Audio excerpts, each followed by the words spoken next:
இணை நண்பர்களுக்கு வணக்கம். மீண்டும் ஒரு புத்தகத்துடன் உங்களை சந்திப்பது மிக மகிழ்ச்சி.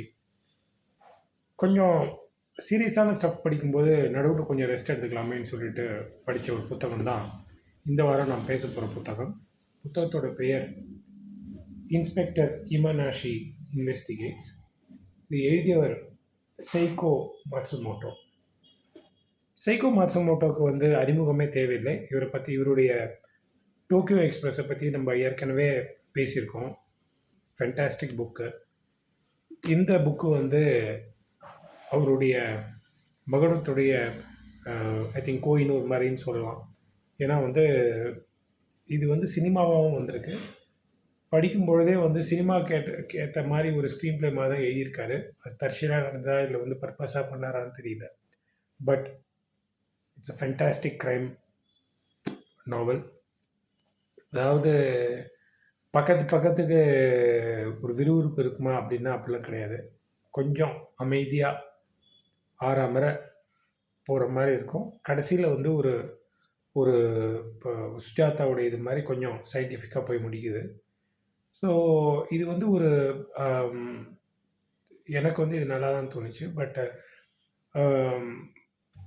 இதில் என்னை மிகவும் கவர்ந்த விஷயம் என்னென்னு பார்த்தோன்னா இந்த இன்ஸ்பெக்டர் இமானாஷிங்கிற இந்த கேரக்டருடைய கேரக்டரைசேஷன் என்னென்னு பார்த்தோன்னா, பொதுவாக துப்பறியும் நாவல்கள் அப்படின்னு எடுத்து பார்த்தோன்னா உலக பிரசித்தி பெற்ற யாரெல்லாம் இருக்காங்கன்னு பார்த்தா ஷெர்லாக் ஹோம்ஸ், இல்லை பாய்ரோ, இன்ஸ்பெக்டர் மோர்ஸ், இந்த மாதிரி நிறைய பேரை சொல்லலாம். இவங்க யார்கிட்டையுமே இல்லாத ஒரு விஷயம் இந்த இமானாஷிக்கிட்டே இருக்குது. அப்படின்னு என்னென்னு பார்த்தோன்னா இமானாஷி மிகவும் அறிவு கூர்மையானவரா அப்படின்னா அப்படி ஒன்றும் பெரிய பாய்ரோ மாதிரியோ இல்லை ஹோம்ஸ் மாதிரியோ ஒரு மிகப்பெரிய புத்திசாலி கிடையாது.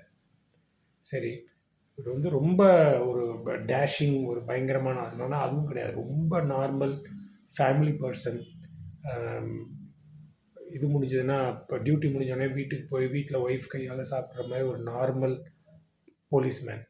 பட் ஏன் இவர் ஒரு தலை சிறந்த ஒரு டிடெக்டிவாக இருக்காருன்னு பார்த்தோன்னா அவருடைய அந்த டிட்டர்மினேஷன். ஒரு விஷயத்தை பிடிச்சோன்னா அது முடிக்கிற வரைக்கும் அவர் அதை விடுறதே கிடையாது. அந்த டிசிப்ளின், அந்த டிட்டர்மினேஷன் என்ன ஆனாலும் கடைசி வரைக்கும் அந்த கேஸ் முடிக்கிற வரைக்கும் அவர் அதை விடாமல் அதை ஃபாலோ பண்ணி பண்ணுறாரு. அந்த விஷயத்தில் நம்மள மாதிரியான ஒரு சாமானியர்களுக்கு இவர் ஒரு பெரிய உதாரணமாக நான் பார்க்குறேன். Not everybody are born immensely talented.